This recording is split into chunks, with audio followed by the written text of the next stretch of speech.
वट सावित्री व्रत के दिन पूरे विधि विधान से पूजा करने से इसका विशेष फल मिलता है। इसलिए हम आज इस वीडियो में आपको इस व्रत की संपूर्ण पूजा विधि बताने जा रहे हैं। इस दिन प्रातःकाल उठकर घर की सफाई कर नित्य कर्म से निवृत्त होकर स्नान करें। इसके बाद गंगा जल से पूरे घर में छिड़काव करें। इस दिन सुहागनों को पूजा के लिए 16 श्रृंगार करके तैयार होना चाहिए। पूजा के दिन बिंदी और महावर जरूर लगाएं। अगर संभव हो तो आपको नई चूड़ियां भी पहननी चाहिए। इस दिन वट वृक्ष के पत्तों को भी गहनों के रूप में धारण किया जाता है, इसलिए वट वृक्ष को अपनी चोटी या जूड़े में लगा लें। सिंदूर को सुहाग की निशानी माना जाता है, इसलिए इस दिन पीला या नारंगी सिंदूर लगाने का भी विधान है। अगर आप चाहें तो आप एक दिन पहले हाथों में मेहंदी भी लगा सकते हैं। इस प्रकार तैयार होने के पश्चात घर के बड़े लोगों के पांव छुएं और उनका आशीर्वाद लें। वट वृक्ष की पूजा से पहले अपने घर के मंदिर में सभी देवी देवताओं की पूरे विधि विधान से पूजा करें। आप पूजा के समय व्रत का संकल्प लें और सौभाग्यवती होने की कामना करें। पूजा के बाद आप वट वृक्ष की पूजा की तैयारियां शुरू करें। सबसे पहले आप चावल का ऐपण तैयार कर लें। ऐपण बनाने के लिए आप चावल को भिगोकर पीस लें और हल्दी मिला लें। आप इसके लिए चावल के आटे का उपयोग भी कर सकते हैं। इसके बाद आप बांस का पंखा, धूप दीप, पुष्प, रोली चंदन, सिंदूर, सुहाग की सामग्री आदि पूजा सामग्री में एकत्रित कर लें।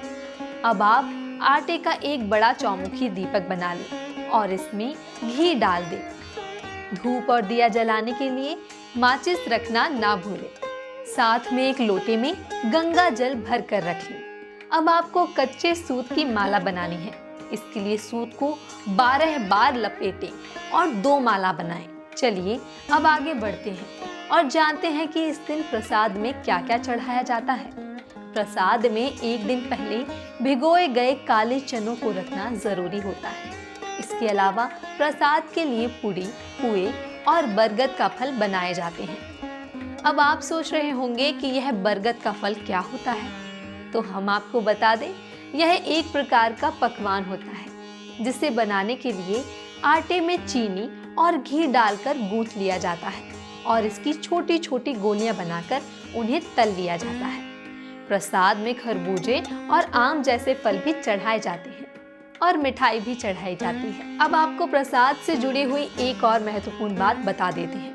प्रसाद में चढ़ाए जाने वाले सभी पूरी पकवानों की संख्या 24-24 होती है, जिसमें 12 पूरी पकवान वट वृक्ष को अर्पित कर दिए जाते हैं और बचे हुए भोग का प्रयोग वितरित करने के लिए और व्रत का पालना करने के लिए किया जाता है। व्रत की पालना के लिए अपने घर से पूजा स्थल पर जल भी लेकर जाएं। हिंदू धर्म में किसी भी पूजा में सर्वप्रथम श्री गणेश जी की पूजा अर्चना करने का विधान है, इसलिए आप गौरी गणेश जी की मूर्ति या प्रतिमा ले जाएं। साथ ही आप सावित्री जी और सत्यवान जी की मूर्ति या प्रतिमा भी पूजा स्थल पर ले जाएं। सभी तैयारियों के पश्चात आप पूजा करने के लिए किसी भी वट वृक्ष की ओर प्रस्थान करें। बता दें, हिंदू धर्म में वट वृक्ष को त्रिमूर्ति यानी ब्रह्मा, विष्णु और महेश का प्रतीक माना गया है। आइए अब जानते हैं इस पूजा विधि के बारे में। सबसे पहले ऐपण से रंगोली बनाएं। उस पर सभी प्रतिमाएं स्थापित करें। प्रतिमाओं को चंदन व सिंदूर लगाएं, पुष्प चढ़ाएं और उनकी पूजा करें। अब आप वट वृक्ष की जड़ों को गंगा जल से सींचें, धूप जलाएं, आटे का चौमुखी दीपक जलाएं और पूजा सामग्री अर्पित करें। इसके बाद आप वहां बांस के पंखे से हवा करें।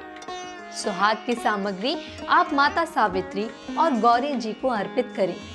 अब सफेद रंग के कच्चे सूत को वृक्ष के चारों ओर लपेटते हुए 5, 11, 21, 51 या 108 बार परिक्रमा करें। परिक्रमा करते समय ईश्वर का ध्यान करें और अपने पति की दीर्घायु के साथ अपने परिवार के कल्याण की कामना करें।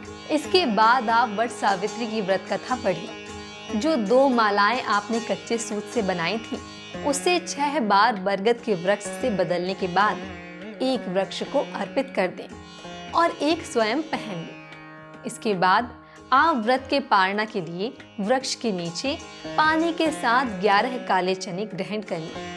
फिर आप पूरा दिन सात्विक चीजों को ही ग्रहण करें। कई लोग इस दिन फलाहार खाकर पूरा दिन भी व्रत करते हैं। आप चाहें तो आप भी पूरे दिन फलाहार खा सकते हैं। तो यह थी वट सावित्री की पूजा विधि। वट सावित्री की व्रत कथा सुनने के लिए श्री मंदिर के ऐप पर अवश्य जाएं। नमस्कार।